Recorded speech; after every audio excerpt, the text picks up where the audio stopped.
Hello everyone. Today, we will draw a chicken.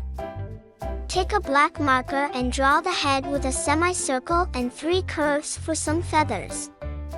Add a big semicircle for the body, 2 curves for the tail and connect with a smooth line to the head. Draw a pointy beak and a curve for the wattle. Add 3 curves for the comb. And an oval for the eye. Draw the wing with a half oval and 3 curves for the feathers. Draw the foot with 1 toe pointing backward and 2 toes pointing forward. Draw some seeds on the ground.